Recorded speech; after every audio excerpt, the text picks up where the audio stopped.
he immediately started grooming, immediately engaged in grooming behavior. It was very subtle and sophisticated. And I picked up on it because, again, we're in this unusual spot where this is a psychology program, a program that's psychology and mental health. And I worked in corrections. I trust my judgment, and I immediately know what's going on. So there were very subtle things that to start out with. For those of you that don't know, the technical term of grooming is essentially this insidious predatory behavior that escalates over time, but the initial goal is to build that trust. So it doesn't, there's no outright neon red flags. For the perfect reference is that Netflix documentary Abducted in Plain Sight. That is the epitome, or anything related to R. Kelly, for example. That is grooming. So that also happens to adults. And so there were subtle things like trying to text me outside of class to see if I would respond, trying to inappropriately disclose his own trauma so then I feel compelled then and uncomfortable and I need to reciprocate that. Now, have either of you had to work with a killer or serial killer? And if so, what was that like? Obviously, we're not naming names, but you know.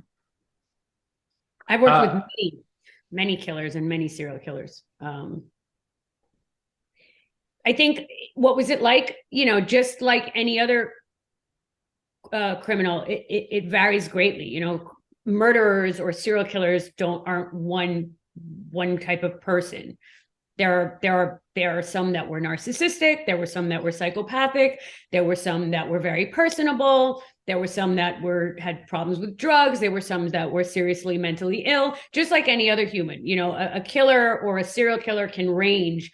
There were some that had cognitive difficulties or low IQ. There were some that had trauma history. So just like any other human, I think you had some killers that were high-ranking gang members and some killers that were killing in self-defense. I mean, you know, it's a range.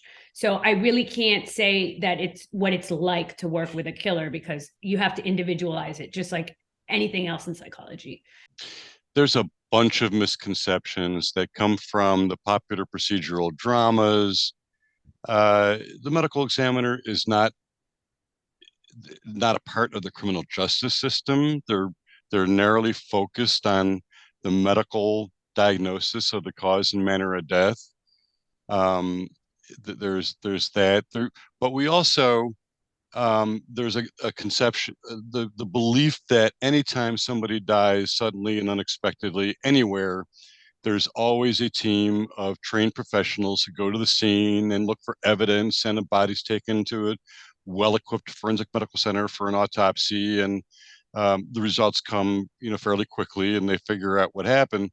And the fact is that is not what happens in most of the country, and it rarely happens at all. There's vast parts of the country that are underserved by competent, qualified forensic medical forensic pathology.